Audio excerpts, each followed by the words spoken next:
Morning.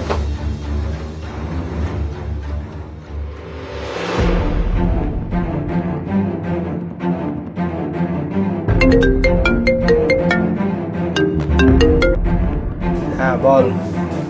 Sir madam অফিসে আসতেছে। কি? তাড়াতাড়ি নামো। এই কি হলো? তাড়াতাড়ি নামো তো বলতেছি, আমার বউ আসতেছে। তাড়াতাড়ি নামো, আমার বউ আসতেছে। তাড়াতাড়ি লাগাও, ফাইলটা নাও।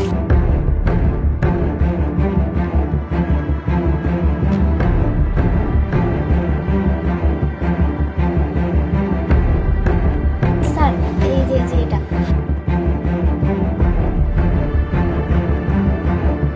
কি ব্যাপার তুমি? Good morning. হ্যাঁ আমি আসলাম, আসলে তোমার বসকে একটা সারপ্রাইজ দেওয়ার জন্য আসছি। সারপ্রাইজ? কি সারপ্রাইজ? না না, তোমার যেতে হবে না, তুমিও এখানেই থাকো।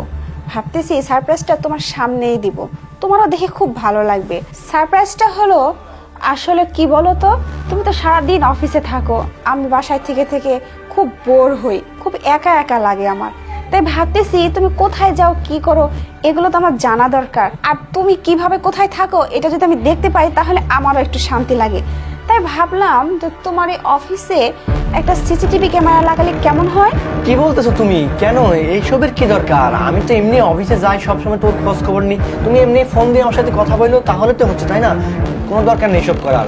না না, তা কি করে হয় বলো, তোমাকে নিয়ে তো আমার খুব টেনশন হয়। তোমাকে একটু দেখতে পেলে, তুমি কি করতেছো, তোমার মুভমেন্টটা জানতে পারলে আমি মনের ভিতর খুব শান্তি পেতাম, এজন্যই আর কি।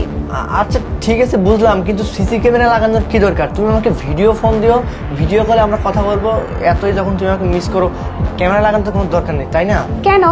সিসিটিভি ক্যামেরা লাগালে তোমার বুঝি খুব অসুবিধা হয়ে যাবে, তাই না? কেন? তা কেন হবে? তা কেন হবে? তোমার সব কুকর্ম আমার চোখে ধরা পড়ে যাবে, তাই না? চিন্তা করো না, অলরেডি আমি তোমার অফিসে সিসিটিভি ক্যামেরা লাগিয়ে দিয়েছি। তুমি কি করো না করো আমি সবকিছু বাড়িতে বসে বসে দেখি, চিন্তা করার কোনো কারণ কি নেই। বলতেছো তুমি? কখন করলে এই কাজ? কখন করলাম সেটা কি তোমাকে জানিয়ে করব? তোমাকে জানিয়ে করলে তো তোমার আসল চরিত্রটা আমার সামনে আসতো না, তাই না? খুব মজায় আছো, তাই না? কলিগকে নিয়ে ব্রেঞ্চের উপর, টেবিলের উপর খুব মজা মাস্তি চলতেছে। হাজার হলেও মেয়ে কলিগ বলে কথা, তাই না? ঘরে বউ থাকতে তো বউ দিয়ে তোমাদের পোষায় না, তোমরা তো পুরুষরা তো এইরকমই। দেখো একদম চুপ। চিল্লাচিল্লি করো না, মানুষ। কেন অফিসের মধ্যে চিল্লাচিল্লি করতেছি? খুব মান সম্মানে লাগতেছে। অফিসের মধ্যে একটা মেয়ে মানুষ নিয়ে নষ্টামি করতেছো, তখন লজ্জা করে না? তখন কেউ দেখে না? চলো বাসায় যাই। কিসের বাসা? কোনো বাসা নাই। কার বাসায় যাবা তুমি? তোমার নিজের বলতে কোনো বাড়ি আছে, বাসা আছে? থাকো তো আমার বাবার বাড়িতে, আর এই সমস্ত অফিস সবকিছু তো আমার বাবার। দয়া করে তোমাকে এখানে চাকরি করতে দিয়েছিলাম, ভালোবাসি বলে তোমাকে বিশ্বাস করে এই পজিশনে নিয়ে এসেছিলাম, আর তুমি তার এই প্রতিদান দিলে? ঘরে বউ থাকা সত্ত্বেও। চুপ! একটা কথা বলবে না, তোমার মতো মানুষের মুখ থেকে একটা কথা শুনতে চাই না আমি। ঘরে বউ থাকা সত্ত্বেও তুমি অন্য একটা মেয়ের সাথে ফষ্টি নষ্টি করতেছো, লজ্জা করে না তোমার? তোমাকে দেখে তোমার ঘৃণা হচ্ছে। আর এই যে মেয়ে, কি যে দেখছো বড়লোক বস, টাকা আছে অমনি, তাই না? ঘরে বউ আছে জানা সত্ত্বেও একটা বিবাহিত পুরুষের সাথে তোমার এই সমস্ত করতে লজ্জা করে না? চাকরি করতে আসছো, ভদ্রভাবে চাকরি করবা, সব নষ্টমি কেন করো? বের হও, বের হও এখান থেকে তুমি।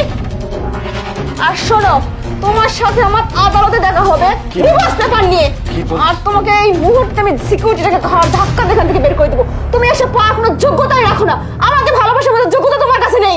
শোনো না,